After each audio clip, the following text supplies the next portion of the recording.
ನಮಸ್ಕಾರ ಅಂತ ಹೇಳ್ಬಾರ್ದು ಇವತ್ತು, ಬರೀ ನಮಸ್ಕಾರ ಅಚ್ಚ ಕನ್ನಡದಲ್ಲಿ. ಶುಭೋದಯ ನಿಮ್ಗೆ.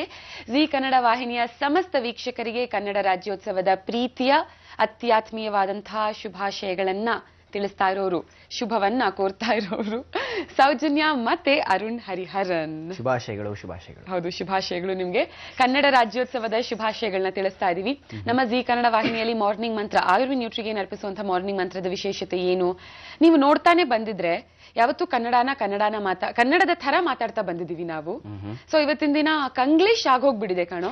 ಬಟ್ ಸ್ಟಿಲ್ ಅಟ್ಲೀಸ್ಟ್ ನಾವು ಎಷ್ಟರ ಮಟ್ಟಿಗೆ ಎಷ್ಟು ಕನ್ನಡ ಪದಗಳನ್ನ ಬಳಸ್ತೀವೋ ಅದಷ್ಟನ್ನಾದ್ರೂ ನಾವು ಅಚ್ಚ ಕನ್ನಡದಲ್ಲಿ ಸ್ವಚ್ಛವಾಗಿ ಮಾತಾಡ್ಬೇಕು. ಈ ಆರು ಅನ್ನೋದನ್ನ ಹಾರು ಅನ್ನೋದು, ಭಗವದ್ಗೀತೆ ಅನ್ನೋದು ಭಗವದ್ಗೀತೆ, ಅದಂದ್ರೆ ಆಕಾರ ಹಕಾರಗಳು, ಅಲ್ಪಪ್ರಾಣ ಮಹಾಪ್ರಾಣಗಳು, ಇಷ್ಟನ್ನ ಕರೆಕ್ಟ್ ಆಗಿ ನಾವು ಹೇಳ್ತಾ ಬಂದ್ರೆ ಸಾಕು, ಕನ್ನಡಕ್ಕೆ ನಾವು ಗೌರವ ತೋರಿದ ಹಾಗೇನೆ ಅಲ್ವಾ. ಕನ್ನಡ ತರ ಮಾತಾಡಿ, ನೀವು ಕೂಡ ಕನ್ನಡನ ಉಳಿಸಿ, ಕನ್ನಡನ ಬೆಳೆಸಿ, ಅಷ್ಟೇ ನಾವು ಕೇಳ್ಕೊಳ್ಳೋದು. ಸೊ ಏನಪ್ಪಾ ರಾಜ್ಯೋತ್ಸವ ದಿನ ಮಾತ್ರ ಇವರು ಈ ತರ ಮಾತಾಡ್ತಾರೆ ಅಂತ ನೀವು ಅನ್ಕೊಂಡ್ರೆ ಇಲ್ಲ, ಬೇರೆ ಯಾವತ್ ಬೇಕಾದ್ರೂ ನೋಡಿ ನಾವು ಕನ್ನಡನ ಇದೇ ತರನೇ ಮಾತಾಡ್ತೀವಿ. ಬಂದ್ರೆ ಆ ಕನ್ನಡದ ಆ ಪದವನ್ನ ಸ್ಪಷ್ಟವಾಗಿ ಅಚ್ಚ ಕನ್ನಡದಲ್ಲಿ ಹೇಳ್ತೀವಿ, ಬರ್ಲಿಲ್ಲ ಅಂದ್ರೆ ತಿಳ್ಕೊಂಡು ಹೇಳ್ತೀವಿ ಅಲ್ವೇನೋ. ಸೊ ಇದು ಕನ್ನಡ ರಾಜ್ಯೋತ್ಸವದ ಪರವಾಗಿ ನಾವು ಕನ್ನಡ ರಾಜ್ಯೋತ್ಸವದ ದಿನ ನಾವು ನಿಮ್ನ ಕೇಳ್ಕೊತಾ ಇರೋದು. ಜೊತೆಗೆ ಇವತ್ತು ಕನ್ನಡ ರಾಜ್ಯೋತ್ಸವದ ವಿಶೇಷ ಏನು ಮಾರ್ನಿಂಗ್ ಮಂತ್ರ ಕಾರ್ಯಕ್ರಮದಲ್ಲಿ ಅಂದರೆ ಯಾರಿರ್ತಾರೆ ಇವತ್ತು ನಮ್ ಜೊತೆ? The very popular KS Nisar Ahmed ಅವರು ನಮ್ ಜೊತೆ ಇರ್ತಾರೆ. ಹೌದು, ಪ್ರೊಫೆಸರ್ KS ನಿಸಾರ್ ಅಹಮದ್ ಅವರು ನಮ್ ಜೊತೆ ಇರ್ತಾರೆ. ಇನ್ಫ್ಯಾಕ್ಟ್ ಇವತ್ತಿನ ದಿನ ನನ್ನಂತವ್ರು, ನಿಮ್ಮಂತವ್ರು ಇವ್ರನ್ನ ನೋಡಿ ನಾಚ್ಕೋಬೇಕು ನಿಜವಾಗ್ಲು. ಯಾಕಂದ್ರೆ 8:00 ಮಾರ್ನಿಂಗ್ ಮಂತ್ರ ಸ್ಟಾರ್ಟ್. ಸೊ ಅವ್ರ ಎಂಟ್ರಿ ಒಂದ್ 8:50, 9 ಗಂಟೆ ಅಷ್ಟೊತ್ತಿಗೆ ಇರುತ್ತೆ. ಆದ್ರೆ ಅವ್ರು ಎಷ್ಟೊತ್ತಿಗೆ ಬಂದ್ರು ಗೊತ್ತು ಆಫೀಸ್ಗೆ? 7:15 ಇಲ್ಲಿದ್ರು. ನಾನ್ ಬರ್ತಾ ಆಲ್ರೆಡಿ ಅವ್ರ ಆಫೀಸ್ಗೆ ಬಂದಿದ್ರು. ಬಂದು ಟಿಫನ್ ಮಾಡಿ ಆಲ್ರೆಡಿ ಸ್ಟುಡಿಯೋದಲ್ಲಿ ಕೂತಿದ್ದಾರೆ. ಅವ್ರನ್ನ ಇನ್ ಸ್ವಲ್ಪ ಹೊತ್ತಲ್ಲೇ ವೆಲ್ಕಮ್ ಮಾಡ್ಕೊಳ್ಳೋಣ ಸ್ಟುಡಿಯೋಗೆ. ಅದಕ್ಕೂ ಮುಂಚೆ ಇವತ್ತಿನ ಮಾರ್ನಿಂಗ್ ಮಂತ್ರದಲ್ಲಿ ಸ್ಪೆಷಲ್ ಏನಂದ್ರೆ, ನಿನ್ನೆ ದೀಪಾವಳಿ ಪ್ರಯುಕ್ತ, ಅಂದ್ರೆ ದೀಪಾವಳಿ ಮುಂದೆ ಇದೆ ಬಟ್ ದೀಪಾವಳಿಗೆ ರಜಾ ಇರೋದ್ರಿಂದ ನಿನ್ನೆ ಆಫೀಸ್ ನಲ್ಲಿ ಪೂಜೆ ಇತ್ತು ನಮ್ಮ ಜಿ ಕನ್ನಡ ವಾಹಿನಿಯಲ್ಲಿ. ಸೊ ಏನೆಲ್ಲ ಸ್ಪೆಷಲ್ ಇತ್ತು, ಪೂಜೆ ಹೇಗೆಲ್ಲ ಮಾಡಿದ್ರು ನಮ್ಮ ಆಫೀಸ್ನವರು, ಅದನ್ನ ನಾವು ನಿಮ್ಗೆ ತೋರಿಸ್ತೀವಿ. ಆಕ್ಚುಲಿ ನಮ್ಮನ್ನು ಇನ್ವೈಟ್ ಮಾಡಿದ್ರು. ಏನ್ ಮಾಡೋದು, ನಮ್ಮ ಬಿಸಿ ಶೆಡ್ಯೂಲ್ ನಲ್ಲಿ ಅಂದ್ರೆ ನಂದು ಶೂಟಿಂಗ್ ಇತ್ತು, ಅವಳಿಗೆ ರೇಡಿಯೋ ಇತ್ತು, ಊಟವನ್ನು ಮಿಸ್ ಮಾಡ್ಕೊಂಡ್ವಿ. ಎಲ್ಲಾರು ನೋಡಿ ಖುಷಿ ಪಡೋಣ ಅಲ್ವಾ. ಡೆಫಿನೆಟ್ಲಿ. ಜೊತೆಗೆ ಮುದ್ರಾದಲ್ಲಿ ಒಂದು ತುಂಬಾ ಸ್ಪೆಷಲ್ ಆಗಿರೋ ಮುದ್ರಾ ತಿಳಿಸ್ಕೊಡೋದಕ್ಕೆ ಶ್ರೀ ಲಕ್ಷ್ಮೀ ಶ್ರೀನಿವಾಸ್ ಅವರು ಬರ್ತಾರೆ. ಬರಹ ಮುದ್ರಾ. ಏನ್ ಈ ಬರಹ ಮುದ್ರಾ, ಯಾಕೆ ಮಾಡ್ಬೇಕು, ಯಾರು ಮಾಡ್ಬೇಕು ಎಲ್ಲ ಗೊತ್ತಾಗುತ್ತೆ ಸ್ವಲ್ಪನೇ ಹೊತ್ತಲ್ಲಿ. ಜೊತೆಗೆ ಆರ್ಯವರ್ಧನ್ ಅವರು ಇವತ್ತಿನ ದಿನದ ಸಂಖ್ಯಾಶಾಸ್ತ್ರ ಹೇಗಿದೆ ಇವತ್ತು ದಿನ ಎಲ್ಲ ತಿಳಿಸ್ಕೊಡ್ತಾರೆ ಸಂಖ್ಯಾಶಾಸ್ತ್ರ ಪ್ರವೀಣರು.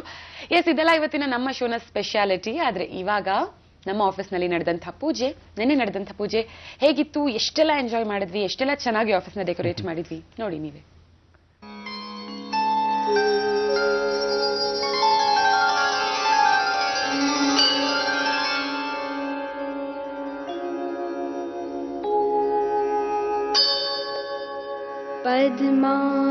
पद्मासनस्थिते देवी परब्रह्म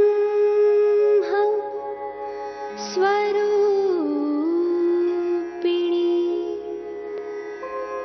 परमेशि जगन्मातः महालक्ष्मी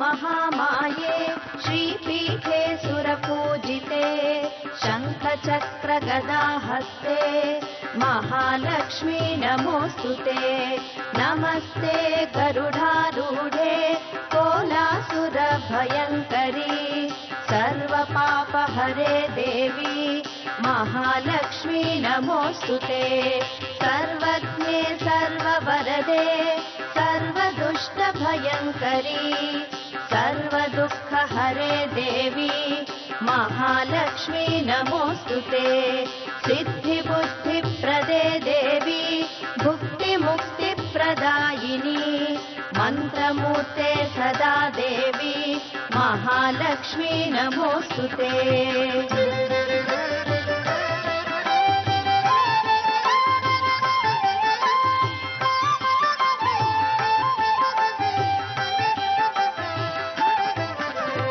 आद्यन्तरहिते देवी आदिशक्ति महेश्वरी योगज्ञे योगसम्भूते महालक्ष्मी नमोऽस्तुते स्थूलसूक्ष्म महारौद्रे. ಕನ್ನಡ ರಾಜ್ಯೋತ್ಸವದ ಪ್ರೀತಿಯ ಶುಭಾಶಯಗಳನ್ನ ನಿಮಗೆ ತಿಳಿಸ್ತಾ ನೋಡಿ, ಮಾರ್ನಿಂಗ್ ಮಂತ್ರ ಅಂದ ಮೇಲೆ ಸ್ಪೆಷಲ್ ಇದ್ದೇ ಇರುತ್ತೆ. ಅಂಡ್ ನಾಳೆಯಿಂದ ದೀಪಾವಳಿ ಸ್ಪೆಷಲ್ ಬೇರೆ ಪ್ರಾರಂಭ ಆಗ್ತದೆ. ನಾಳೆ ನಮ್ಮ ಜೊತೆ ಇರ್ತಾರೆ the very popular, the very gorgeous, the very beautiful actress ಮೇಘನಾ ರಾಜ್ ಅವರು ಅಲ್ವಾ? ಹೌದು. ಸೊ ರಾಜಾ ಹುಲಿ ಫಿಲ್ಮ್ ಇವತ್ತು ರಿಲೀಸ್ ಆಗ್ತದೆ. ಇದರ ಸ್ಪೆಷಲ್ ನಾಳೆ ಕರ್ಸೋದಕ್ಕೆ ಟ್ರೈ ಮಾಡೋಣ. ಸಪೋಸ್ ಅವ್ರು ಇವಾಗ ಫಿಲ್ಮ್ ಪ್ರಮೋಷನ್ ಅಲ್ಲಿ ಬಿಸಿ ಇದಾರೆ ಅಂದ್ರೆ ಸೋಮವಾರನಾದ್ರೂ ದೀಪಾವಳಿ ಸ್ಪೆಷಲ್ ಕರೆಸ್ತೀವಿ. ಸೊ 2 ದಿನದಲ್ಲಿ ಒಂದಿನ ಅವ್ರು ನಮ್ ಜೊತೆ ಇದ್ದೇ ಇರ್ತಾರೆ. ಓಕೆನಾ? ಜೊತೆಗೆ ದೀಪಾವಳಿ ಸ್ಪೆಷಲ್ ಇದ್ದೇ ಇರುತ್ತೆ. ಇವಾಗ ಸದ್ಯಕ್ಕೆ ರಾಜ್ಯೋತ್ಸವ ಸ್ಪೆಷಲ್ ಕಂಟಿನ್ಯೂ ಮಾಡ್ತಾ ಈ ಕರ್ನಾಟಕದ ಫ್ಲಾಗ್ ಕೆಂಪು ಮತ್ತೆ ಹಳದಿ ನಾವೇನ್ ನೋಡ್ತೀವಿ, ಇದೇನನ್ನ ಸಿಗ್ನಿಫೈ ಮಾಡತ್ತೆ ಅಂತ ಗೊತ್ತಾ ನಿಮ್ಗೆ? ಅರ್ಶನ ಕುಂಕುಮ. ಹೌದು, ಅರ್ಶನ ಕುಂಕುಮನ ಸಿಗ್ನಿಫೈ ಮಾಡತ್ತೆ. ಯಾಕಂದ್ರೆ ಅದು ಶುಭದ ಸಂಕೇತ. ಸೊ ಅದಕ್ಕೋಸ್ಕರ ಈ ಫ್ಲಾಗ್ಗೆ ಅರ್ಶನ ಮತ್ತೆ ಕುಂಕುಮನ ಸಿಂಬಲೈಸ್ ಮಾಡ್ಬೇಕಂತ ಹೇಳಿ ಕೆಂಪು ಮತ್ತೆ ಹಳದಿನ ನಾವು ಇಟ್ಕೊಂಡಿರೋದು. But for the first time ಯಾರು ಈ ಕರ್ನಾಟಕಕ್ಕೆ ಇದೇ ಫ್ಲಾಗ್ ಅಂತ ಡಿಸೈಡ್ ಮಾಡಿ ಹಾಯಿಸ್ಟ್ ಮಾಡೋದಕ್ಕೆ ಸ್ಟಾರ್ಟ್ ಮಾಡಿದ್ರು, ಅದ್ರ ಬಗ್ಗೆ ನಿಮ್ಗೂ ಏನಾದ್ರೂ ಕ್ಯೂರಿಯಾಸಿಟಿ ಇದ್ರೆ, ಇವತ್ತಿನ ದಿನ ರಾಜ್ಯೋತ್ಸವ ಅಂದ್ರೆ ನಾವು ಫ್ಲಾಗ್ ನ ಹಾಯಿಸ್ಟ್ ಮಾಡ್ತೀವಿ. ಆದ್ರೆ ಫಾರ್ ದಿ ಫಸ್ಟ್ ಟೈಮ್ ಯಾರು ಇದನ್ನ ಹಾಯಿಸ್ಟ್ ಮಾಡ್ಬೇಕಂತ ಡಿಸೈಡ್ ಮಾಡಿ ಹಾಯಿಸ್ಟ್ ಮಾಡಿದ್ದು, ಅದ್ರ ಬಗ್ಗೆ ನಿಮ್ಗೂ ಕ್ಯೂರಿಯಾಸಿಟಿ ಇದ್ರೆ ಹೇಳ್ತೀವಿ. ಅದಕ್ಕೂ ಮುಂಚೆ ಲಕ್ಷ್ಮೀ ಶ್ರೀನಿವಾಸ್ ಅವರು ಇವತ್ತೊಂದು ಬಹಳ ವಿಶೇಷವಾದಂತ ಮುದ್ರಾ ತೋರಿಸ್ಕೊಡ್ತಾ ಇದ್ದಾರೆ, ನೋಡ್ಕೊಂಡು ಬನ್ನಿ.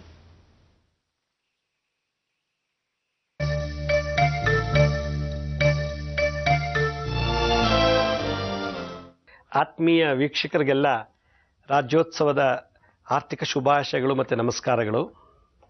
ಇವತ್ತು ಕನ್ನಡ ರಾಜ್ಯೋತ್ಸವ, ಈ ಒಂದು ವಿಶೇಷವಾದ ದಿವಸ ನಾನು ನಿಮಗೊಂದು ವಿಶೇಷವಾದ ಮುದ್ರೆಯನ್ನು ತಿಳಿಸ್ಬೇಕು ಅಂತ ಭಾಳ ಇಷ್ಟಪಟ್ಟಿದ್ದೀನಿ. ಅದೇನೆಂದರೆ ಬರಹ ಮುದ್ರೆ ಅಂತ ಹೇಳಿ.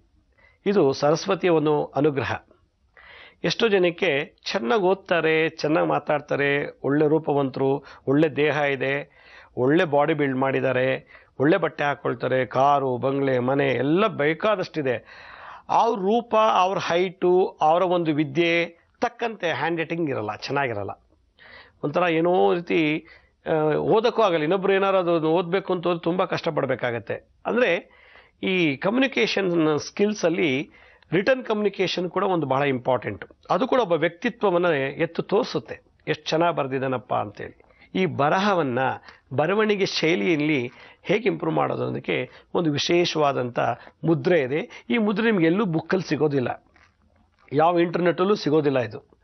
ಇದು ಒಂದು ಹಲವಾರು ಗ್ರಂಥಗಳಿಂದ ಮತ್ತು ನಾನು ಹಲವಾರು ವರ್ಷಗಳ ಸಂಶೋಧನೆ ಮಾಡಿ ಹಲವಾರು ಜನ ಮೇಲೆ ಇಂಪ್ಲಿಮೆಂಟ್ ಮಾಡಿ ಅದ್ರ ಬಂದಂಥ ಫಲ, ರಿಸಲ್ಟು, ಔಟ್ಪುಟ್ಟನ್ನು ಇವತ್ತು ನಾನು ನಿಮಗೆಲ್ಲರೂ ಮುಂದೆ ಶೇರ್ ಮಾಡಲಿಕ್ಕೆ ಇಷ್ಟಪಡ್ತೀನಿ.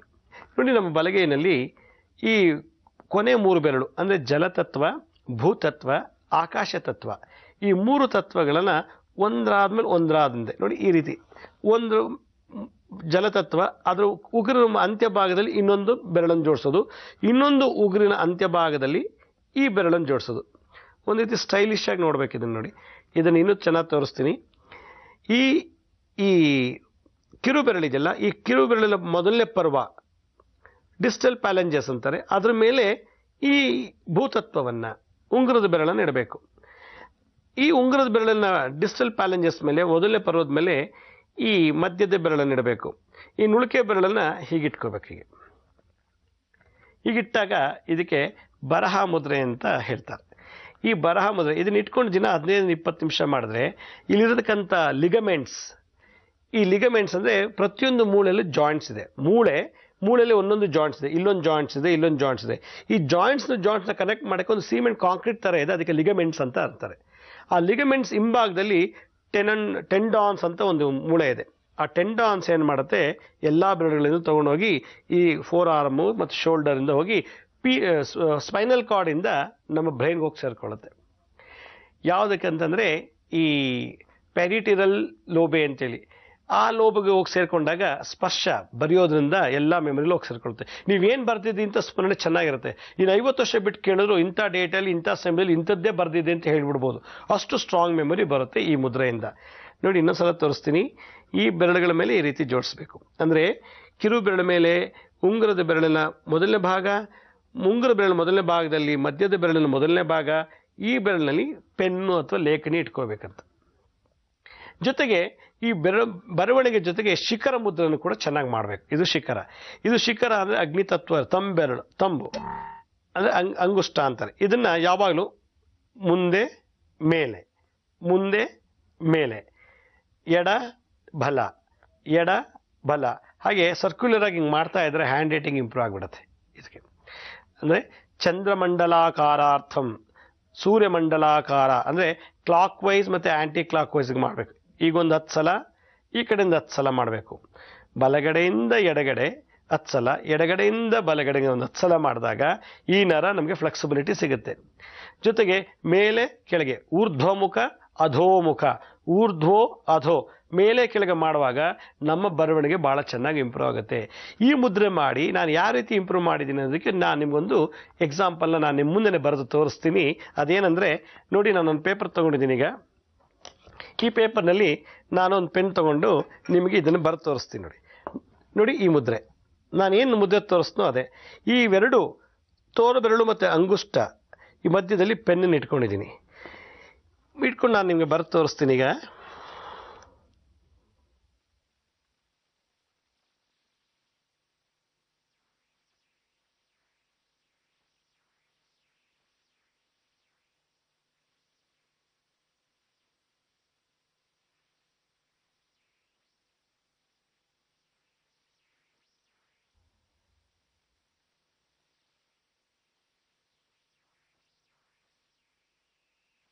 ನೋಡಿ, ನಾನು ಬರೆದಿರೋ ಅಕ್ಷರ ಹೀಗಿದೆ. ಇದು ಹ್ಯಾಂಡ್ ರೈಟಿಂಗ್ ಚೆನ್ನಾಗಿದೆಯೋ ಏನೋ ಗೊತ್ತಿಲ್ಲ, ಆದರೆ ನಾನು ಬರೆಯೋ ಶೈಲಿ ಹೀಗೆ, ನನ್ನ ಹ್ಯಾಂಡ್ ರೈಟಿಂಗ್ ಹೀಗಿದೆ ಕನ್ನಡದಲ್ಲಿ. ಇದನ್ನೇ ನಾನು ಇಂಗ್ಲೀಷಲ್ಲಿ ಬರ್ದು ತೋರಿಸ್ತೀನಿ. ಬೇರೆ ಸುಮ್ಮನೆ ಒಂದು ಪ್ಯಾರ ಬರ್ದು ತೋರಿಸ್ತೀನಿ ಹೇಗೆ ನಮ್ಮ ಹ್ಯಾಂಡ್ ರೈಟಿಂಗ್ನು. ಇದರಿಂದ ನಮಗೆ ಏನಾಗುತ್ತೆ, ರಿಟರ್ನ್ ಕಮ್ಯುನಿಕೇಷನ್ ಅಂದರೆ ಬರಹದಲ್ಲಿ ಯಾವ ರೀತಿ ಇಂಪ್ರೂವ್ ಆಗ್ಬೋದು ಅಂತ.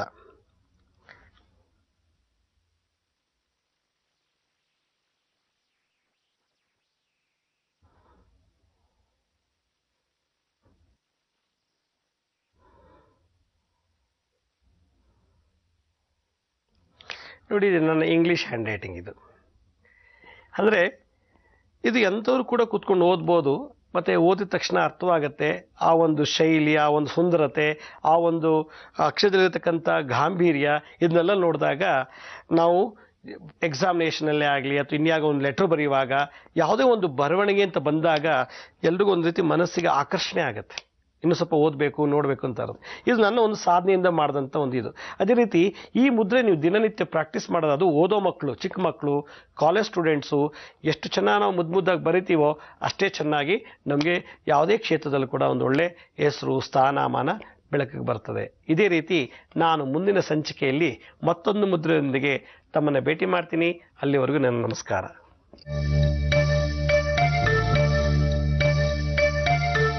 ಬರವಣಿಗೆನ ಹೇಗೆ ಇಂಪ್ರೂವ್ ಮಾಡ್ಕೊಳ್ಳೋದು ಅಂತ ತೋರಿಸ್ಕೊಟ್ರು ಲಕ್ಷ್ಮೀ ಶ್ರೀನಿವಾಸ್ ಅವರು. ಆಕ್ಚುಲಿ ಒಂದು ಮಾತು ಹೇಳ್ತಾರೆ ಗೊತ್ತಾ, ಯಾರು ಹ್ಯಾಂಡ್ ರೈಟಿಂಗ್ ಚೆನ್ನಾಗಿರಲ್ವೋ ಅವ್ರ ಜೀವನ ಚೆನ್ನಾಗಿರುತ್ತೆ, ಅವರ ಕೈ ಬರಹ ಚೆನ್ನಾಗಿದ್ರೆ ಹಣೆ ಬರಹ ಚೆನ್ನಾಗಿರುತ್ತೆ ಅಂತ ಹೇಳ್ತಾರೆ. ಬಟ್ ಅದೆಲ್ಲ ತಪ್ಪು. ಸೊ ಅದ್ರ ಮೇಲೆ ಇದನ್ನ ನಿರ್ಧಾರ ಮಾಡೋದಕ್ಕಾಗಲ್ಲ. ನಮ್ಮ ಲಕ್ಷ್ಮೀ ಶ್ರೀನಿವಾಸ್ ಅವರ ಅಕ್ಷರಗಳು ತುಂಬಾ ಮುದ್ದಾಗೆ ಇತ್ತು, ಅವ್ರ ಜೀವನ ತುಂಬಾ ಚೆನ್ನಾಗೇ ಇದೆ ಅಲ್ವಾ? ಹೌದು, ಡೆಫಿನೆಟ್ಲಿ. ಸೊ ಇವಾಗ ಕರ್ನಾಟಕದ ಫ್ಲಾಗ್, ನಮ್ಮ ಧ್ವಜ ಏನಿದೆ, so for the first time ಇದನ್ನ ಹಾಯಿಸ್ಟ್ ಮಾಡಿದ್ದು, ಇದನ್ನ ಜಾರಿಗೆ ತಂದಿದ್ದು ಯಾರು ಅಂತ ಗೊತ್ತಾ? ಕನ್ನಡ ಪಕ್ಷ ಅಂತ ಒಂದು ಪಕ್ಷನ ಕಟ್ಟಿದ್ರು 1965ರಲ್ಲಿ.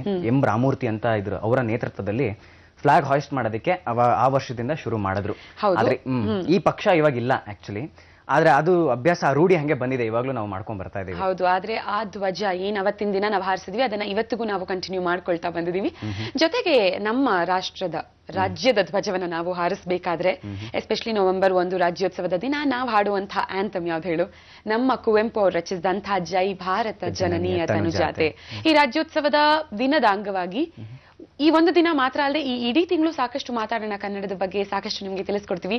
ಬಟ್ ಇವಾಗ ಸದ್ಯಕ್ಕೆ ಯಾರಿರ್ತಾರೆ ನಮ್ ಜೊತೆ? ದ ಫೇಮಸ್ ನ್ಯೂಮರಾಲಜಿಸ್ಟ್, ಸಂಖ್ಯಾಶಾಸ್ತ್ರ ಪ್ರವೀಣರಾದಂತಹ ಆರ್ಯವರ್ಧನ್ ಅವರು ಇವತ್ತಿನ ದಿನದ ಪ್ರೆಡಿಕ್ಷನ್ ಕೊಡ್ತಾ ಇದ್ದಾರೆ. ನೋಡ್ಕೊಂಡು ಬನ್ನಿ.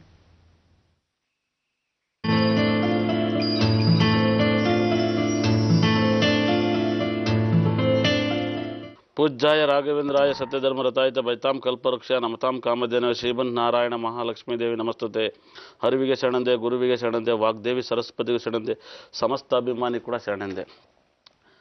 ಶುಕ್ರವಾರ 1ನೇ ತಾರೀಕು 1/11/2013 ಭಾಳ ರಾಜಯೋಗದ ನಂಬರು.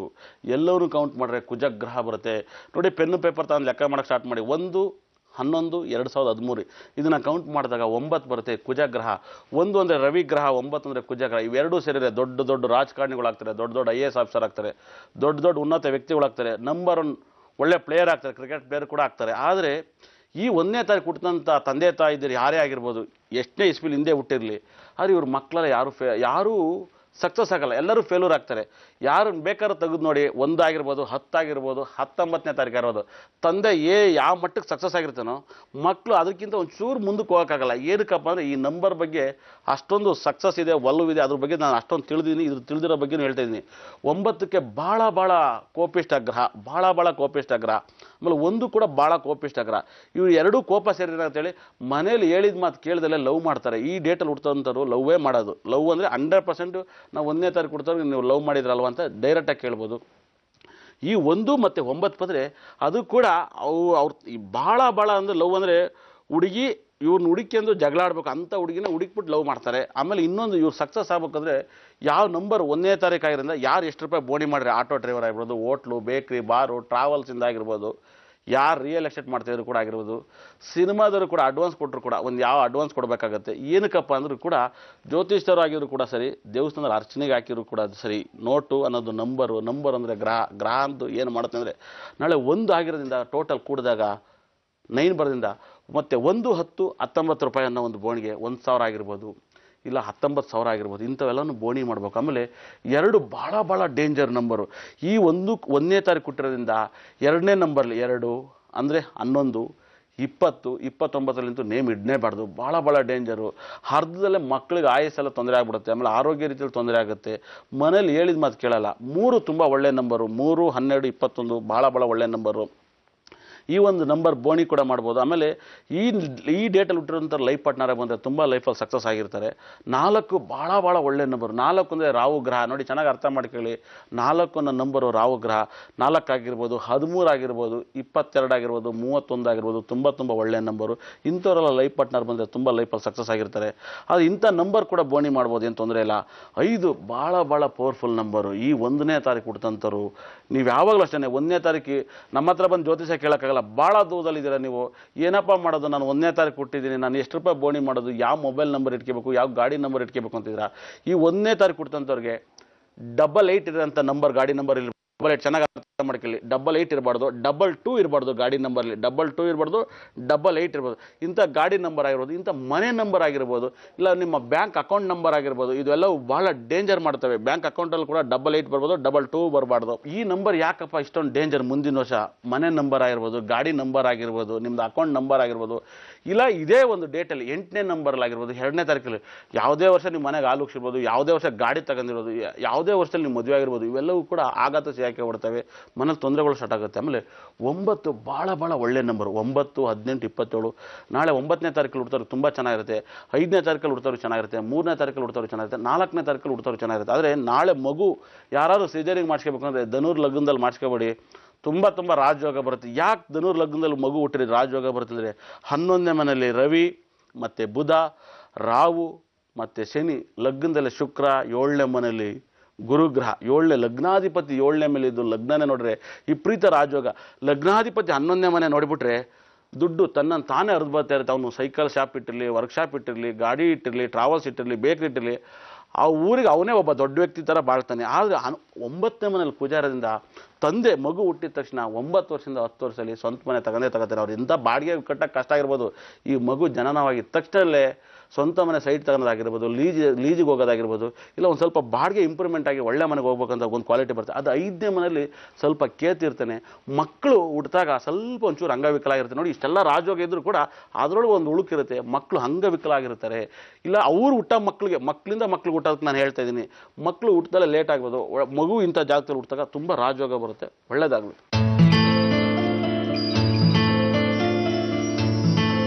ಈ ದಿನದ ವಿಶೇಷತೆಗಳ ಜೊತೆಗೆ ಸುಮಾರು ಮಾಹಿತಿಗಳು ನಮ್ಮ ಆರ್ಯವರ್ಧನ್ ಅವ್ರು ತಿಳಿಸ್ಕೊಟ್ರು. ಹೌದು. ಪೆನ್ನು ಪೇಪರ್ ತಗೊಂಡೆಲ್ಲ ಬರ್ಕೊಂಡಿದ್ದಾರೆ ಅಂತ ನಾನು ಭಾವಿಸ್ತೀನಿ. ಹೌದು, ನಾನು ಬರ್ಕೊಂಡೆ ಪೆನ್ನು ಪೇಪರ್ ಎಲ್ಲ ತಗೊಂಡು. ಇನ್ನೂ ಸಾಕಷ್ಟು ವಿಷಯಗಳನ್ನ ಬರ್ಕೊಂಡ್ ಬಂದಿದ್ದೀನಿ. ಸ್ವಲ್ಪ ಹೋಮ್ವರ್ಕ್ ಮಾಡ್ಲೇಬೇಕಲ್ವಾ, ಅಪ್ಪಿ ತಪ್ಪಿನೂ ಇಂಥ ದಿನಗಳಲ್ಲಿ ಅದರಲ್ಲೂ ವಿಶೇಷವಾಗಿ ಏನೋ ತಪ್ಪು ಮಾಹಿತಿ ಕೊಟ್ಬಿಡ್ಬಾರ್ದು. ನಾವು ಅದಕ್ಕೋಸ್ಕರ ಎಲ್ಲ ತುಂಬಾ ಅಕ್ಯುರೇಟ್ ಆಗಿ ನಿಮಗೋಸ್ಕರ ಸಾಕಷ್ಟು ಹೋಮ್ವರ್ಕ್ ಮಾಡ್ಕೊಂಡು ಬಂದಿದೀವಪ್ಪ, ನಾನು ಮತ್ತೆ ಅರುಣ್ ಇಬ್ರು.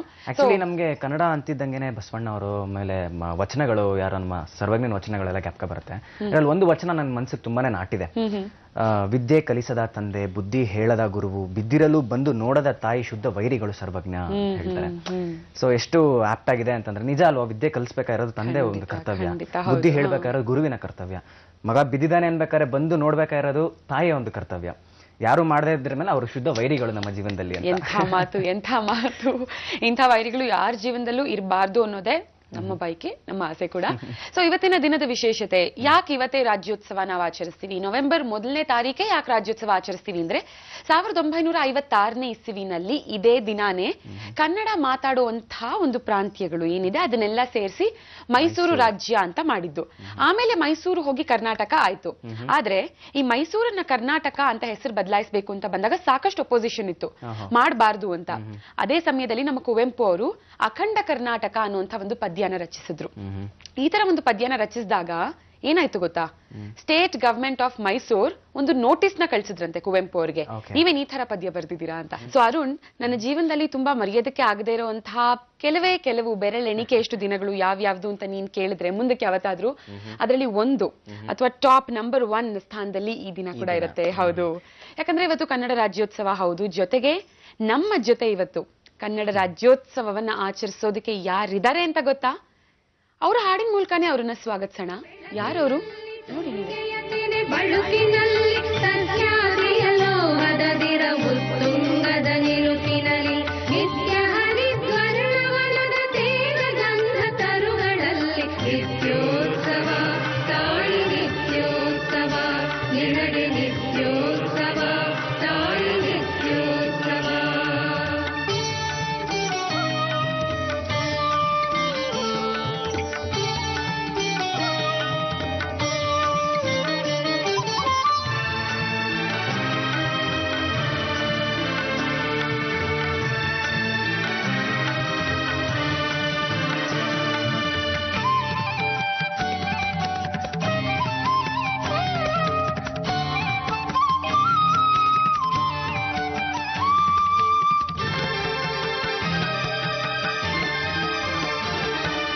ಇತಿಹಾಸದ ಹಿಮದಲ್ಲಿನ ಸಿಂಹಾಸನ ಮಾಲೆಯಲ್ಲಿ ರಥಸಾಹಸ ಸಾರುತ್ತಿರುವ ಶಾಸನಗಳ ಸಾಲಿನಲ್ಲಿ ಕೋಲಿಗರಿಯ ಸಿರಿಗಳಲ್ಲಿ ದೇಗುಲಗಳ ಭಿತ್ತಿಗಳಲ್ಲಿ ನಿತ್ಯೋತ್ಸವ ತಾಯಿ ನಿತ್ಯೋತ್ಸವ, ನಿನಗೆ ನಿತ್ಯೋತ್ಸವ. ಪದ್ಮಶ್ರೀ ಡಾಕ್ಟರ್ KS ನಿಸಾರ್ ಅಹಮದ್ ಅವ್ರಿಗೆ ಮಾರ್ನಿಂಗ್ ಮಂತ್ರ ಕಾರ್ಯಕ್ರಮಕ್ಕೆ ಸ್ವಾಗತ ಸರ್. ನಮಸ್ಕಾರ.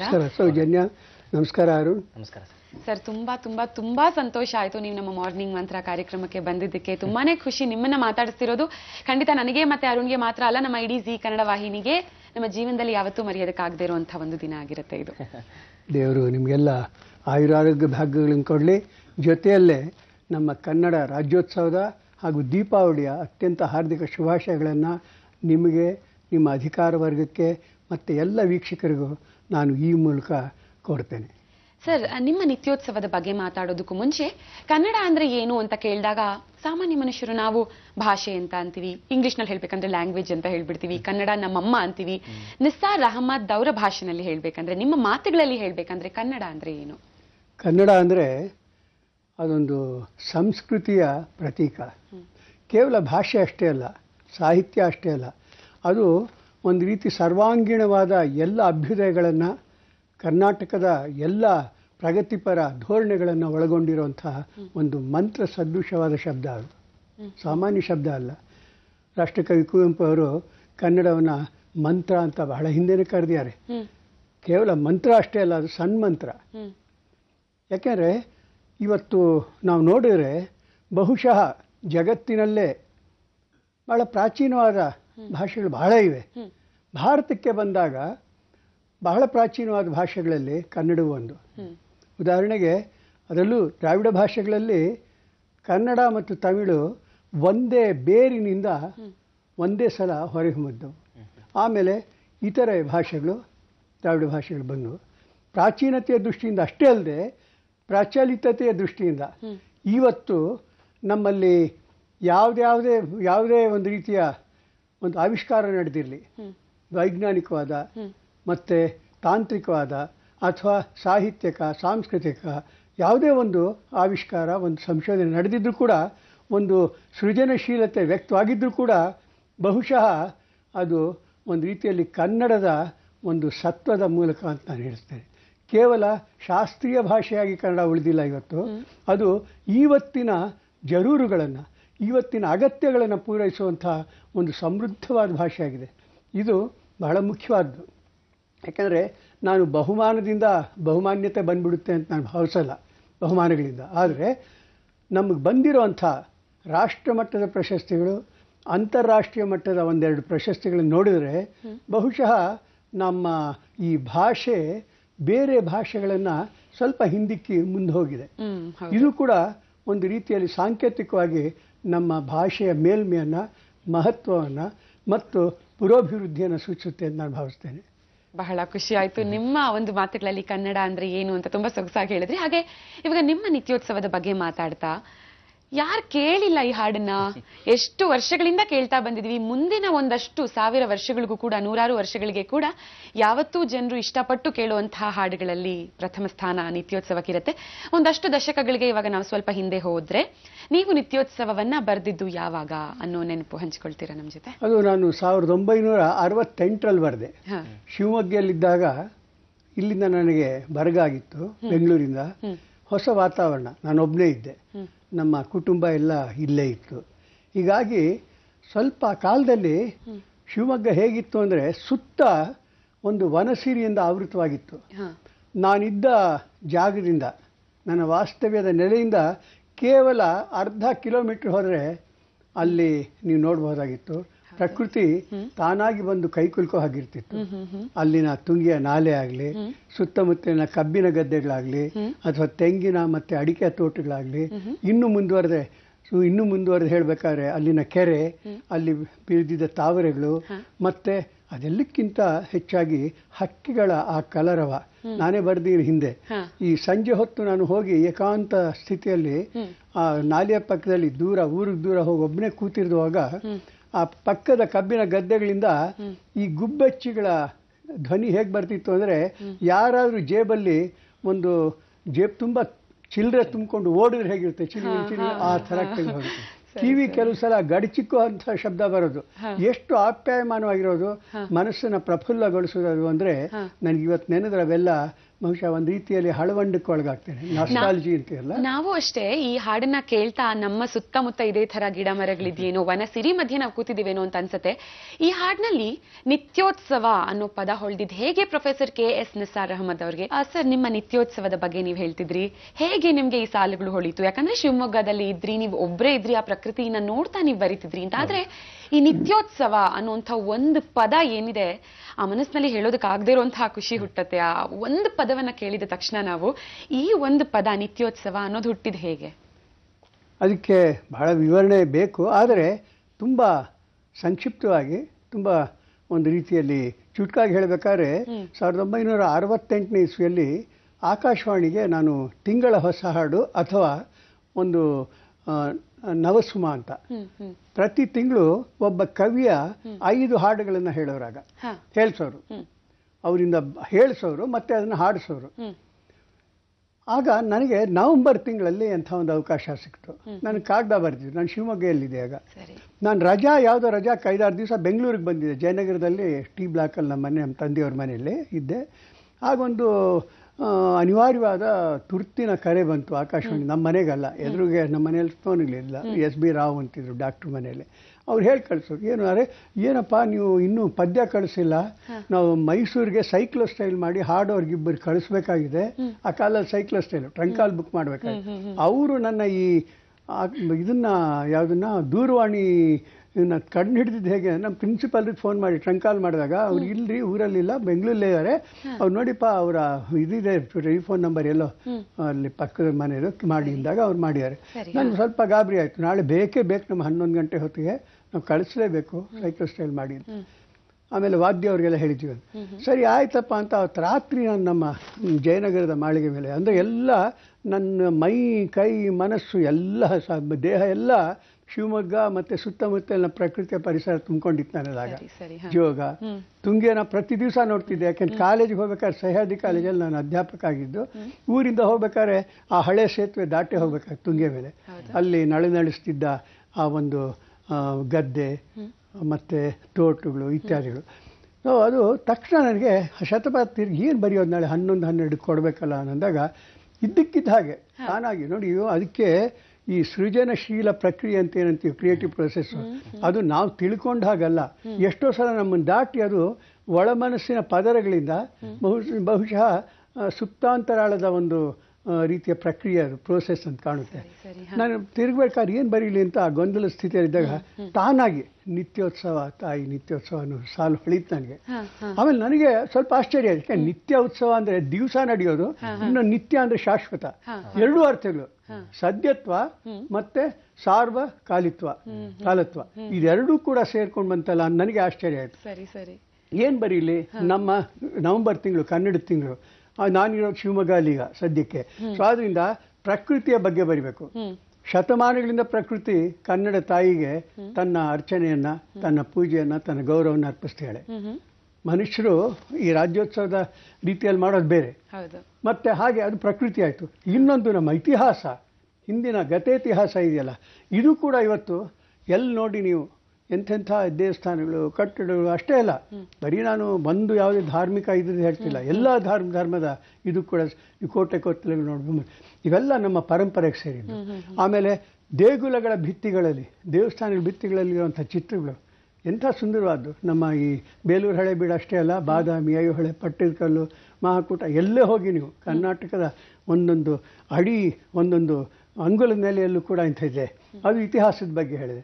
ಮೂರನೇದು ನಮ್ಮ ಇವತ್ತಿನ ಒಂದು ರೀತಿಯ ಭಾಷೆಯ ಪ್ರಚಲಿತತೆ, ಭಾಷೆಯ ಒಂದು ಔನ್ನತ್ಯ, ಮತ್ತು ಇದು ವಿಶ್ವ ಭಾಷೆಯಾಗಿ ಮೂಡ್ಕೊಳ್ಳೋದಕ್ಕೆ ಏನೇನು ಕಾರಣ ಇದೆ ಅನ್ನೋದು ಹೇಳಿದೆ. ಆಮೇಲೆ ಕನ್ನಡಿಗರ ಸ್ವಭಾವ ಚಿತ್ರಣ ಮಾಡಿದೆ. ಹಲವೆನ್ನದ ಹಿರಿಮೆಯೇ, ಕುಲವೆನ್ನದ ಗರಿಮೆಯೇ, ಸದ್ವಿಕಾಸಶೀಲ ನುಡಿಯ ಲೋಕಾವೃತ ಸೀಮೆಯೇ, ನಿತ್ಯೋತ್ಸವ ತಾಯೇ ನಿತ್ಯೋತ್ಸವನೇ. ಈ ಮೂರು, ಒಂದು ಪ್ರಕೃತಿ, ಇನ್ನೊಂದು ಇತಿಹಾಸ, ಇನ್ನೊಂದು ಇವತ್ತಿನ ವಿದ್ಯಮಾನಗಳನ್ನ ಕುರಿತು ಅದು ಮಾಡಿದೆ. ಇವೆಲ್ಲ ಒಟ್ಟುಗೂಡಿದಾಗ ಒಂದು ರೀತಿಯಲ್ಲಿ ನಿತ್ಯ ನಡೀತಿದೆ ಈ ಪೂಜೆ ಅಥವಾ ಈ ಒಂದು ರೀತಿಯ ಆರಾಧನೆ, ಜೊತೆಯಲ್ಲೇ ಶಾಶ್ವತವಾಗಿ ನಡೀತಾನೆ ಇರುತ್ತೆ, ಜಗತ್ತಿರೋರ್ಗೂ ಇದು ನಡೀತಾನೆ ಇರುತ್ತೆ ಅನ್ನುವಂಥ ಭಾವನೆ ನನಗೆ ಬಂತು. ಅದು ಯಾವ ಗಳಿಗೆಯಲ್ಲಿ ಬರೆದ್ನೋ ಅದಕ್ಕೆ ಅನಂತ ಸ್ವಾಮಿ, ಮೈಸೂರು ಅನಂತ ಸ್ವಾಮಿಗಳನ್ನ ನಾನು ಸಂಪತ್ತಲ್ಲಿ ನೆನೆಸ್ಕೋಬೇಕು. ಆಮೇಲೆ ಅವರು ಒಂದು ಒಳ್ಳೆ ಟ್ಯೂನ್ ಮಾಡಿದ್ರು, ಮಾಡಿ ಅದು ರೇವತಿ ರಾಗನೋ ಏನೋ ಅಂತ ಹೇಳ್ತಿದ್ರು. ಅದು ಯಾವಾಗ ಮೊದಲು ಹಾಡಿದ್ರು ಆಗ್ಲಿಂದ ಇವತ್ತಿನವರೆಗೂ ಬೇರೆ ಬೇರೆ ಆಯಾಮ ಪಡಿತು. ಅಯ್ಯಪ್ಪನ ಭಕ್ತರೆಲ್ಲ ಅಯ್ಯಪ್ಪ ನಿತ್ಯೋತ್ಸವ ನಿತ್ಯೋತ್ಸವ ಅಯ್ಯಪ್ಪ ಅಂತ ಒಂದು 25 ವರ್ಷಗಳಿಂದ ಹಾಡ್ತಿದ್ದಾರೆ ಅದನ್ನು, ಅದೇ ಪದಗಳನ್ನ ಹಾಕ್ಕೊಂಡು. ಈ ಕಾರಂಜಿಗಳಿದೆಯಲ್ಲ, ಈ ಕಾರಂಜಿಗಳಲ್ಲೆಲ್ಲ ಅದನ್ನು ಟ್ಯೂನ್ನ ಹಾಕ್ತಾರೆ. ಮತ್ತು ನಿಮ್ಮ ಟೆಲಿಫೋನಲ್ಲಿ BSNL ರಿಂಗ್ ಟೋನ್ ಅಂತ ಅದು ಕೂಡ ಬಂದಿದೆ. ಅಂದರೆ ಅದೆಲ್ಲ ಬಹುಶಃ ಕನ್ನಡಿಗರ ಒಂದು ಔದಾರ್ಯ. ಎರಡನೇದು ಒಂದು ರೀತಿ ದೈವ ಕೃಪೆ ಅಂತ ಭಾವಿಸ್ತೀನಿ. ಅದೆಲ್ಲ ಅಲ್ಲಾಹನ ಕೃಪೆ ಅಂತ ನನ್ನ ಭಾವನೆ. ಯಾಕಂದ್ರೆ ಯಾವುದೇ ಒಂದು ಹಾಡಾದ್ರೂ ಕೂಡ ಸಂಗೀತ ಮತ್ತೆ ಸಾಹಿತ್ಯ ಎರಡೂ ತುಂಬಾ ಮುಖ್ಯವಾಗುತ್ತೆ ಆ ಹಾಡು ಯಶಸ್ವಿ ಆಗೋದಕ್ಕೆ, ಜನರನ್ನ ತಲುಪೋದಕ್ಕೆ. ಈ ನಿಮ್ಮ ಹಾಡನ್ನ ತಗೊಂಡ್ರೆ ಸಾಹಿತ್ಯ ಸಂಗೀತ ಎರಡೂ ಕೂಡ ಅದೆಷ್ಟು ಚೆನ್ನಾಗಿ ಹೊಂದ್ಕೊಳ್ತು ಒಂದಕ್ಕೊಂದು. ಅದೇ ನೀವು ಹೇಳ್ದಾಗೆ ಕೇಳಿದ ಆ ದಿನದಿಂದ ಇವತ್ತಿನವರೆಗೂ ಅದು ನಮ್ಮ ಮನಸ್ಸಲ್ಲಿ ಹಾಗೆ ಕೂತಿದೆ. ಆದ್ರೆ ಒಂದು ಪ್ರಶ್ನೆ, ಪ್ರಥಮ ಬಾರಿಗೆ ಸಂಗೀತ ಸಂಯೋಜನೆ ಆದ ಮೇಲೆ ಸಾಹಿತ್ಯ ರಚನೆ ಪೂರ್ಣಗೊಂಡ ಮೇಲೆ ಯಾರು ಇದನ್ನ ಹಾಡಿದ್ದು? ಇದನ್ನ ಹಾಡೋರು ಅನಂತ ಸ್ವಾಮಿ ಮತ್ತೆ ತಂಡ ಜಯಶ್ರೀ ಅಂತ ಆ ಕಾಲದಲ್ಲಿ ಹಾಡೋದು. ಆಮೇಲೆ ನನ್ನ ನಿತ್ಯೋತ್ಸವ ಧ್ವನಿ ಸುರುಳಿ ಕನ್ನಡದಲ್ಲೇ, ಯಾಕೆ ಭಾರತದಲ್ಲೇ ಬಹುಶಃ ಪ್ರಪ್ರಥಮ ಭಾವಗೀತೆಗಳ ಧ್ವನಿ ಸುರುಳಿ ಕ್ಯಾಸೆಟ್ ಅಂತ ಬರೋದು ಆ ಕಾಲದಲ್ಲಿ. 78ರಲ್ಲಿ ಬಂತು, 1978ರಲ್ಲಿ. ಅದು ಅನಂತ ಸ್ವಾಮಿಗಳು ಹಾಡಿದ್ದಲ್ಲದೆ ಬೇರೆಯವ್ರ ಕೈಲೂ ಹಾಡ್ತಾರೆ. ರತ್ನಮಾನ ಪ್ರಕಾಶ್, ಸುಬ್ಬಣ್ಣ, ಶಿವಮೊಗ್ಗ ಸುಬ್ಬಣ್ಣ, ಬೇಕಾದಷ್ಟು ಜನ ಹಾಡಿದ್ದಾರೆ. ಹೆಸರಿಗೆ ತಕ್ಷಣ ಜ್ಞಾಪಕ ಬರ್ತಿಲ್ಲ. ಆ ಕಾಲದಲ್ಲಿ ಬಹಳ ಕಷ್ಟಪಟ್ಟು ಅವರು ಅದನ್ನ ಎಲ್ಲ ಮಾಡೋರು ಬೇರೆ ಬೇರೆ. ಇವತ್ತು ಕುರಿಗಳು ಸಾರು ಕುರಿಗಳು, ಬೆಣ್ಣೆ ಕದ್ದ ನಿಮ್ಮ ಕೃಷ್ಣ, ಮತ್ತದೇ ಬೇಸರ ಅದೇ ಸಂಜೆ, ಇಂಥ ಬೇಕಾದಷ್ಟು, ನಾಡದೇವಿಯ ಕಂಡೆ ನಿನ್ನ ಮಡಿಲಲ್ಲಿ ಅಂತ ದೃಶ್ಯ, ಬೇಕಾದಷ್ಟು ಹಾಡುಗಳು ಇವತ್ತು ಜನಾದರಣೀಯತೆಯನ್ನು ಪಡೆದಿವೆ. ನನಗೆ ಯಾವಾಗಲೂ ಒಂದು ಪ್ರಶ್ನೆ ಕಾಡ್ತಿರುತ್ತೆ ಸೌಜನ್ಯ, ಈಗಿನ ಜನತೆಗೆ, ಈಗಿನ ಯುವ ಜನತೆ ಆಗಲಿ, ಈಗಿನ ನಮ್ಮ ಕನ್ನಡಿಗರಂತ ಏನು ಅಂತೀವಿ, ಅವರಿಗೆ ಪದಗಳ ಪ್ರಯೋಗನೇ ಗೊತ್ತಿರಲ್ಲ. ಏನಕ್ಕೆ ಪದಗಳ ಪ್ರಯೋಗ ಗೊತ್ತಿರಲ್ಲ ಅಂದ್ರೆ ಪದಗಳ ಪರಿಚಯನೇ ಅವ್ರಿಗೆ ಅಷ್ಟು ಗೊತ್ತಿರೋದಿಲ್ಲ. ಆದ್ರೆ ಪ್ರೊಫೆಸರ್ ಅವ್ರಿಗೆ ಏನ್ ಕೇಳ್ಬೇಕು ಇಷ್ಟಪಡ್ತೀನಿ ಅಂದ್ರೆ ಇಷ್ಟು ಪದಗಳ ಪರಿಚಯ ನಿಮ್ಗೆ ಹೇಗಾಯ್ತು? ಇಲ್ಲ ಏನಕ್ಕಂದ್ರೆ ಒಂದು ಅಚ್ಚ ಕನ್ನಡದಲ್ಲಿ ಸ್ವಚ್ಛವಾಗಿ ಮಾತಾಡ್ಬಿಟ್ರೆ ಕಣ್ ಬಾಯ್ ಬಿಟ್ಕೊಂಡು ನೋಡ್ತಿರ್ತಾರೆ ಈ ಕಾಲದಲ್ಲಿ. ಸೊ ನಿಮ್ಮ ನಿತ್ಯೋತ್ಸವ ಹಾಡೇ ಇರ್ಬೋದು, ಅದರಲ್ಲಿ ಪದಗಳ ಏನು ಒಂದು ಪರಿಚಯ ಏನ್ ಮಾಡಿಸಿದೀರಾ ನೀವು, ತುಂಬಾ ಅದ್ಭುತವಾಗಿದೆ. ಅದು ಹೇಗದು ಅಷ್ಟು ಪದಗಳು ನಿಮ್ಗೆ ಗೊತ್ತಾಯ್ತು? ಇದು ನಾನು ಬಹಳ ಸೌಜನ್ಯಪೂರ್ವಕವಾಗಿ ಹೇಳಬೇಕಾಗುತ್ತೆ. ನಾನು ಸಾಕಷ್ಟು ಮೆಹನತ್ತು ನಡೆಸಿದ್ದೀನಿ ಭಾಷೆಯನ್ನು ಯಾಕೆಂದರೆ ನನ್ನ ಮಾತೃಭಾಷೆ ಮನೆ ಭಾಷೆ ಉರ್ದು, ಆಚೆ ವ್ಯಾವಹಾರಿಕವಾದ ಭಾಷೆ ಕನ್ನಡ. ಆದರೆ ನನ್ನ ಪ್ರಾಥಮಿಕ ಶಾಲೆಯಿಂದ ಮಾಧ್ಯಮಿಕ ಶಾಲೆಯ ಕೊನೆವರೆಗೂ ನಾನು ಓದಿದ್ದು ಆ ಕಾಲ 1940ರಿಂದ 48ವರೆಗೂ ನಾನು ಓದಿದ್ದು ಕನ್ನಡದ ಮಾಧ್ಯಮದಲ್ಲಿ ಬೆಂಗಳೂರಲ್ಲಿ, ದೊಡ್ಡ ಮಾವಳ್ಳಿ ಅಂತ ಲಾಲ್ಬಾಗ್ ಪಕ್ಕದಲ್ಲಿ. ಆಯ್ತಾ, ಹಾಗೆಲ್ಲ ಮನೆಗಳ ಮೇಲೆ ನಾವು ಕೂರ್ತಿರ್ತಿದ್ವಿ. ಇದೆಷ್ಟೋ ಸಲ ಹೇಳಿದ್ದೀನಿ. ಹೀಗಾಗಿ ನನ್ನ ಪಠ್ಯಪುಸ್ತಕಗಳಲ್ಲಿ ಭಾಳ ಪದ್ಯಗಳಿರ್ತಿದ್ವು. ಕುವೆಂಪು ಅವ್ರದ್ದು, ಪಂಜೆ ಮಂಗೇಶ್ ರಾಯರದು, ರಾಜರತ್ನಂ ಅವ್ರದ್ದು, ವಿ.ಸಿ. ಅವ್ರದ್ದು, ಮತ್ತು DVG ಅವ್ರದ್ದು, ಆಮೇಲೆ ಇನ್ನೂ ಅನೇಕ ಬೇಂದ್ರೆ ಅವ್ರದ್ದು, ನರಸಿಂಹಸ್ವಾಮಿಗಳದ್ದು. ಇವೆಲ್ಲ ಓದಿದಾಗ ನಾನು ಯಾಕೆ ಹೀಗೆ ಬರಿಬಾರ್ದು? ಅದೆಲ್ಲಕ್ಕಿಂತ ಹೆಚ್ಚಾಗಿ ಗೋವಿನ ಹಾಡು, ಧರಣಿ ಮಂಡಲ ಮಧ್ಯದೊಳಗೆ, ಮತ್ತು ಕುವೆಂಪುರವರ ಕಿಂದರಿ ಜೋಗಿ, ಇವು ಬಹಳ ನನ್ನ ಮೇಲೆ ಪ್ರಭಾವ ಬೀರಿತು. ಆ ರೀತಿಯಲ್ಲಿ ನಾನು ಬರಿಬೇಕು ಅನ್ನಿಸ್ತಿತ್ತು. ಲಾಲ್ಬಾಗು ನನಗೆ ನಮ್ಮ ಮನೆ ರಸ್ತೆ ದಾಟಿರ್ ಲಾಲ್ಬಾಗ್ ಆ ಕಾಲದಲ್ಲಿ ನಮ್ಮ ಮನೆ ಇದ್ದಿದ್ದು. ಅಲ್ಲಿ ಹೋಗಿ ಕೂತ್ರೆ ಆ ಏಕಾಂತದಲ್ಲಿ ನನಗೇನೇನೋ ಹಳೆದೆಲ್ಲ ಜ್ಞಾಪಕ ಬರೋದು, ಓದಿದ್ದು ಮತ್ತೊಂದು. ನಾನು ಅನುಕರಿಸೋಕ್ಕೆ ಶುರು ಮಾಡ್ತಿದ್ದೆ. ಹೈಸ್ಕೂಲು 1ನೇ ತರಗತಿ ನಾನು ಓದಿದ್ದು ಹೊಸಕೋಟೆಯಲ್ಲಿ. ಆಗ ಮೊದಲನೇ ಪದ್ಯ ಬರೆದೆ ಜಲಪಾತದ ಮೇಲೆ. 11 ವರ್ಷ ನನಗಾಗ, 4th ಫಾರಮ್ ಅಂತೀವಿ, ಅಂದರೆ ಹೈಸ್ಕೂಲ್ 1ನೇ ತರಗತಿಯಲ್ಲಿ. ಬಹಳ ಬಾಲಿಶವಾಗಿದೆ ಅದು. ಅದನ್ನ ಆಗಾಗ್ಗೆ ಹೇಳ್ತಿರ್ತೀನಿ. 2 ಸಾಲು ಹೇಳ್ತೀನಿ. ಭರ್ ಭರ್ ಎನ್ನುತ್ತ ಭೋರ್ಗರೆ ಇತ್ತುತ್ತ ಕಮರಿಯ ಸೇರುವ ಜಲಪಾತ, ಭರ್ ಭರ್ ಎನ್ನುತ್ತ ಭೋರ್ಗರೆ ಇತ್ತುತ್ತ ಕಮರಿಯ ಸೇರುವ ಜಲಪಾತ ಅಂತೇನೋ ಬರುತ್ತದು. ಅಲ್ಲಿ ನಾನು ಆಗಲೇ ಹೇಳ್ತಿರ್ತೀನಿ, ಈ ಜಲಪಾತ ಯಾಕೆ ಭರ್ ಭರ್ ಅನ್ಬೇಕು? ಹೀಗೆ ಕೆಲವೆಲ್ಲ ಬಾಲಿಶವಾದ. ಇವತ್ತು ನೋಡಿದ್ರೆ ಒಂದು ರೀತಿ ನಾಚಿಕೆ ಪಡುವಂಥ. ಆದರೆ ಆ ಪ್ರಾರಂಭಿಕ ದಿನಗಳಲ್ಲಿ ನನ್ನ ವಿದ್ಯಾಗುರುಗಳು, ಅದರಲ್ಲೂ ಆನೇಕಲ್ ನಾಗರಾಜ್ ಅಂತಿದ್ರು, ಈಚೆಗೆ ತೀರ್ಕೊಂಡ್ರು, ಅವ್ರು ನನ್ನ ಬೆಂತಟ್ಟು ತುಂಬ ಚೆನ್ನಾಗಿದೆ, ದಾಕ್ಷಿಣ್ಯಕ್ಕೆ ಚೆನ್ನಾಗಿ ಬರೀತೀಯಪ್ಪ ನೀನು, ಮುಂದುವರಿಸು ಅಂತ. ಆ ಒಂದು ಮಾತು ನನ್ನನ್ನು ಮುಂದೆ ಸಾಗಿಸ್ತು. ಕಾಲೇಜಲ್ಲೂ ಕೂಡ ಬಹಳ ದೊಡ್ಡ ದೊಡ್ಡ ಗುರು ಪರಂಪರೆ ಸಿಕ್ತು. ಆಮೇಲೆ ಭಾಷೆಯನ್ನು ನೀವು ಮೈಗೂಡಿಸ್ಕೋಬಹುದು, ಕಷ್ಟಪಟ್ಟು ಸಾಕು. ಎರಡನೇದು ಸ್ವಂತ ಆಲೋಚನೆ. ಬರೀ ಭಾಷೆಯನ್ನು ಮೈಗೂಡಿಸ್ಕೊಂಡು ಭಾಷಣಗಳು ಮಾಡೋದಲ್ಲ. ಒಂದು ಸೃಜನಶೀಲತೆ ಬರಬೇಕಾದ್ರೆ, ಕ್ರಿಯೇಟಿವಿಟಿ ಬರಬೇಕಾದ್ರೆ ನಿಮ್ಮದೇ ಆದ ಒಂದು ಅಂತರ್ಮುಖಿಯಾದ ಒಂದು ರೀತಿಯ ಧ್ಯಾನ ಬೇಕು, ಯೋಚನೆ ಬೇಕು, ಆಲೋಚನೆ ಬೇಕು.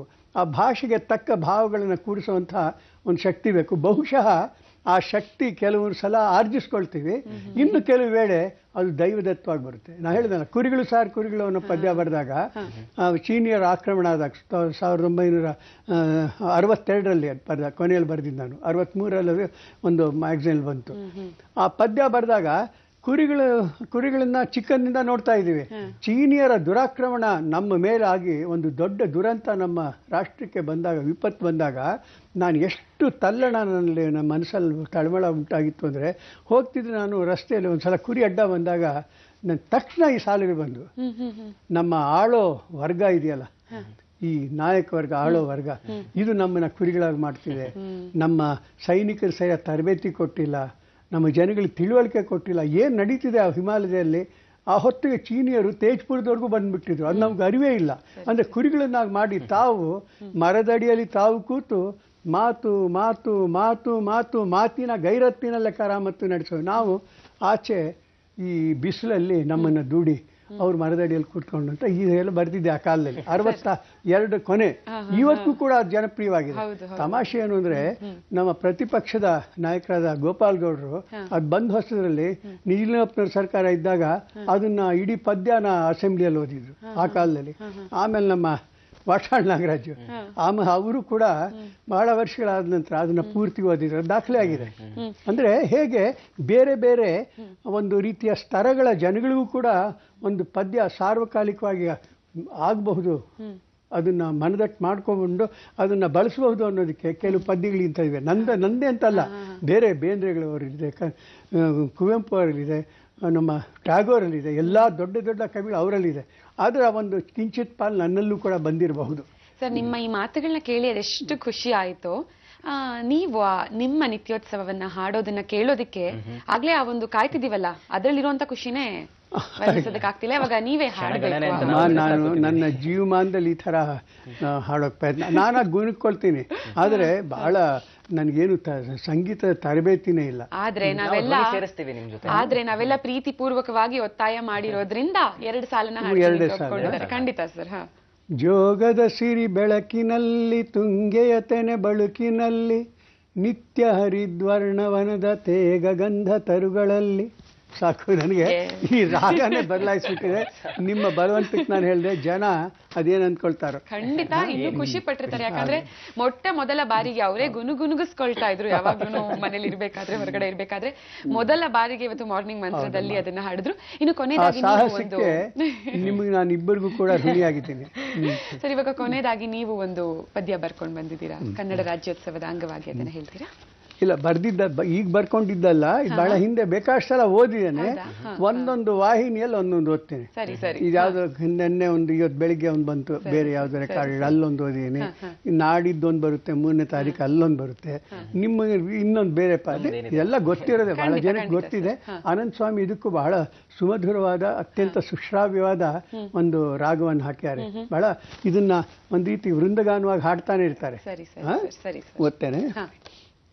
ಕನ್ನಡವೆಂದರೆ ಬರೀ ನುಡಿಯಲ್ಲ, ಕನ್ನಡವೆಂದರೆ ಬರೀ ನುಡಿಯಲ್ಲ, ಹಿರಿದಿದೆ ಅದರ ಅರ್ಥ. ಜಲವೆಂದರೆ ಬರೀ ನೀರಲ್ಲ, ಜಲವೆಂದರೆ ಬರೀ ನೀರಲ್ಲ, ಅದು ಪಾವನ ತೀರ್ಥ, ಅದು ಪಾವನ ತೀರ್ಥ. ಕನ್ನಡವೆಂದರೆ ಬರೀ ನಾಡಲ್ಲ, ಭೂಪಟ ಗೆರೆ ಚುಕ್ಕೆ. ಮರವೆಂದರೆ ಬರೀ ಕಟ್ಟಿಗೆ, ಶ್ರೀಗಂಧದ ಚಕ್ಕೆ, ಶ್ರೀಗಂಧದ ಚಕ್ಕೆ. ಕನ್ನಡ ಬರೀ ಕರ್ನಾಟಕವಲ್ಲ, ಅಸೀಮ ಅದು ಅಧಿಗಂತ. ದೇವರು ಕೇವಲ ವಿಗ್ರಹವಲ್ಲ, ಅಂತರ್ಭಾವ ಅನಂತ, ಅಂತರ್ಭಾವ ಅನಂತ. ಕನ್ನಡವೆಂದರೆ ಜನಜಂಗುಳಿಯಲ್ಲ, ಜೀವನ ಶೈಲಿ ವಿಧಾನ. ವಾಯುವೆಂದರೆ ಬರೀ ಹವೆಯೇ ಅಲ್ಲ, ಉಸಿರದು ಪಂಚಪ್ರಾಣ, ಉಸಿರದು ಪಂಚಪ್ರಾಣ. ಕನ್ನಡವಲ್ಲ ತಿಂಗಳು ನಡೆಸುವ ಗುಲ್ಲಿನ ಕಾಮನ ಬಿಲ್ಲು, ಕನ್ನಡವಲ್ಲ ತಿಂಗಳು ನಡೆಸುವ ಗುಲ್ಲಿನ ಕಾಮನ ಬಿಲ್ಲು. ರವಿ ಶಶಿ ತಾರೆಯ ನಿತ್ಯೋತ್ಸವವದು, ರವಿ ಶಶಿ ತಾರೆಯ ನಿತ್ಯೋತ್ಸವವದು. ಸರಸ್ವತಿ ವೀಣೆಯ ಸೊಲ್ಲು, ಸರಸ್ವತಿ ವೀಣೆಯ ಸೊಲ್ಲು. ಕನ್ನಡವೆಂದರೆ ಬರೀ ನುಡಿಯಲ್ಲ, ಹಿರಿದಿದೆ ಅದರ ಅರ್ಥ, ಹಿರಿದಿದೆ ಅದರ ಅರ್ಥ.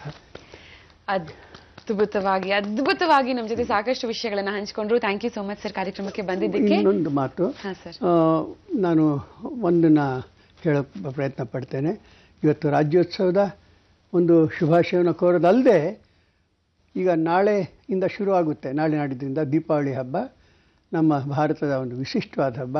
ಈ ಹೊತ್ತಲ್ಲಿ ಬಹಳ ಜಾಗರೂಕರಾಗಿ ಪಟಾಕಿಗಳನ್ನ ಹಚ್ಚೋದನ್ನು ನಮ್ಮ ಮಕ್ಕಳಿಗೆ ನೀವು ಹೇಳ್ಕೊಡ್ಬೇಕು. ಅಥವಾ ಪಟಾಕಿಗಳನ್ನ ಹಚ್ಚೋದು ಕಡಿಮೆ ಮಾಡಿ, ಮತಾಪಗಳನ್ನು ಉರಿಸಿ ಇದು ಮಾಡಿ. ಯಾಕೆಂದರೆ ಜೀವಹಾನಿ ಬಹಳ ಕೆಟ್ಟದ್ದು ಅಂತ ನಿಮಗೆಲ್ಲ ಗೊತ್ತಿದೆ.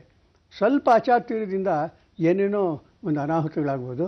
ನಾನು ನಿಮಗೆಲ್ಲ ಕಳಕಳಿಯಿಂದ ಬೇಡ್ಕೊಳ್ತೇನೆ, ಆದಷ್ಟು ಒಂದು ರೀತಿಯ ಜಾಗರೂಕತೆಯನ್ನು, ಎಚ್ಚರಿಕೆಯನ್ನು ವಹಿಸಿ. ನಿಮಗೆಲ್ಲ ಶುಭವಾಗಲಿ. ಜೈ ಹಿಂದ್, ಜೈ ಕರ್ನಾಟಕ. ಜೈ ಹಿಂದ್, ಜೈ ಕರ್ನಾಟಕ ಮಾತೆ. ಜಿ ಕನ್ನಡ ನೋಡ್ತಾನೆ ಇರಿ, ಕಂಡುಕೊಳ್ಳೋದು.